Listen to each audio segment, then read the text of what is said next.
License to Chaos: The Reality of Driving in Yerevan. Article by Haranush Dermoyan, published on October 9, 2025, on EVN Report. On a cold but sunny Yerevan morning, I carefully parked near the driving school. It was my 5th or 6th lesson, and I still felt uncertain about what I was doing. When learning how to drive, I was still constantly glancing at the speedometer, trying not to exceed the limit, making sure I didn't confuse the brake with the gas pedal, and trying to remain aware of my surroundings.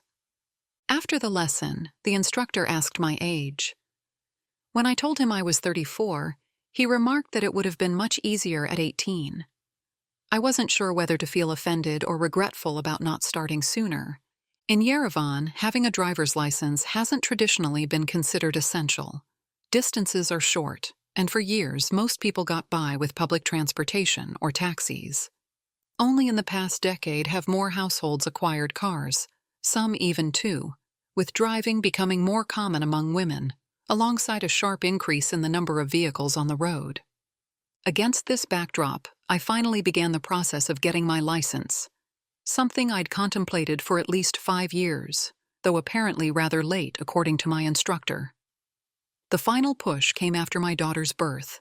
The challenges of finding taxis with car seats, cramming into crowded buses, and dealing with unreliable public transport transformed driving from a luxury into a necessity. Still, I often wonder why it took me so long. While everything I needed was always nearby, there was another reason I rarely admitted: fear. Not of driving itself, but of driving in Yerevan specifically. The erratic behavior of drivers, poorly maintained roads, confusing intersections and roundabouts, and unpredictable pedestrians all made me hesitate. Now that I've begun to learn, I can confirm that this fear wasn't unfounded. The jungle that is Armenian traffic. I'm not the only one who finds Yerevan traffic terrifying. I've heard it from plenty of people, Armenians living abroad and foreigners alike, who say they wouldn't dare drive here. The scariest thing on the roads isn't the lack of infrastructure or road signs, it's the other drivers. The disregard for basic traffic rules is staggering. As Yerevan has grown more congested, drivers themselves bear much of the responsibility. One particularly maddening habit is intersection blocking. A universal traffic rule states that you should never enter an intersection unless you can clear it. Yet in Yerevan, many drivers charge ahead even when it's clear they'll get stuck in the middle. The result? Complete gridlock. One blocked intersection affects the next, and suddenly the city's traffic grinds to a halt with no apparent cause. This intersection blocking is just one of many ways Yerevan drivers ignore traffic rules. But perhaps the most dangerous and deadly habit is their refusal to wear seat belts. Studies show that seatbelts reduce the risk of death in serious accidents by up to 50%. When Volvo invented the 3-point seatbelt in 1959, they made the patent free so all car manufacturers could use it, a testament to this safety measure's critical importance. Despite this, many drivers in Armenia refuse to buckle up. Even worse, police have largely abandoned enforcement. The fine for not wearing a seatbelt is a mere 5,000 drams, about $12, an insignificant amount that is rarely imposed. Some drivers even actively discourage seatbelt use. When I fasten mine in a taxi, drivers often say, "You don't need to do that. We won't get fined," as if the only reason to wear a seatbelt is to avoid a ticket. Many go further by inserting fake buckles into the slots just to silence the warning beep. Speeding, tailgating, and cutting others off are common practices. So common, in fact, that I'm genuinely surprised whenever someone actually pulls over to let an ambulance or fire truck pass. What's behind this kind of behavior? Impatience, I'm convinced.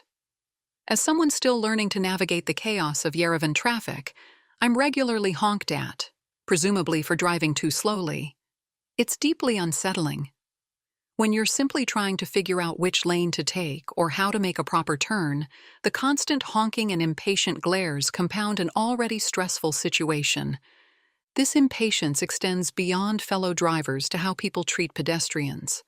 By law, Drivers in Armenia must stop at crosswalks without traffic lights to let pedestrians pass. In reality, many don't bother. Then there are the unpredictable pedestrians. When I started university in Yerevan back in 2008, the police had just begun cautioning and fining people for jaywalking. That was also when marked crosswalks started appearing on the streets. Proper street crossing etiquette remains a relatively new concept for many, and it shows. You might be driving down a major avenue with multiple lanes on each side when suddenly a pedestrian darts into the road. It's especially terrifying at night. Many streets are poorly lit, and people in dark clothes materialize in front of your car like ghosts. We're aware of the issue, but don't have a solution. The government is fully aware of the problem. In April, the Parliamentary Committee on Defense and Security held hearings on Armenia's alarming rate of traffic accidents and related fatalities. Senior government officials, the police, parliament, and NGOs participated. During this more than 6-hour hearing, officials revealed the scale of the problem. Daily, 1 person dies and 16 are injured on Armenia's roads. Over the past decade, this has resulted in more than 3,600 deaths, nearly 70,000 injuries, and thousands of new disabilities in a country of just 3 million people.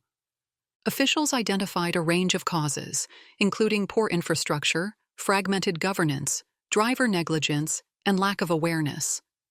They highlighted recent reforms such as stricter driver's license requirements and infrastructure improvements, new signage, guardrails, and road markings. Education initiatives were also highlighted, including mock traffic zones in kindergartens and safety instruction in vocational schools. Despite these efforts, one message remained clear: Armenia still lacks a comprehensive road safety strategy. The consensus was unanimous. While Armenia has taken important steps over the past 5 years, without a unified policy document, clear lines of responsibility, and consistent funding, the country will continue pursuing piecemeal solutions rather than systematically reducing casualties. Getting a driver's license in Armenia. Among the most visible changes, alongside road construction, has been the introduction of stricter driver's licensing rules. But many Armenians wonder if the process has actually become more rigorous or simply more arbitrary, with exam officers seemingly deciding on a whim who passes and who doesn't. What's undeniable is that obtaining a license has become a long, complex, and frustrating journey. Before Armenia's 2018 change of administration, bypassing driver's licenses was an open secret. There was even a standard price, 120,000 drams, around $300. Driver's licenses were sometimes given as birthday or graduation gifts. While some people did take the tests, particularly during Serge Sargsyan's later years in office, many saw little reason to bother when paying was faster and easier. When Nikol Pashinyan's government took power, it cracked down on this practice. Since 2020, the government has introduced numerous changes to the licensing process, expanding both written and practical exams while aiming to increase transparency. Practical exams, previously held in closed lots, now take place on actual city streets, a real improvement in both relevance and difficulty. Though reports of bribery occasionally emerge, such incidents have become far less common. Despite being better regulated, the process remains far from smooth and is often exasperatingly time-consuming. I began pursuing my driver's license in December 2024. After a month of studying for the written test, I finally secured an appointment in mid-February, not in Yerevan, but in nearby Abovian, as I'd heard the capital's waiting time was twice as long. My friend traveled to Gyumri for her test, while another woman I spoke with went as far as Yegignadsor, both locations about 2 hours from Yerevan.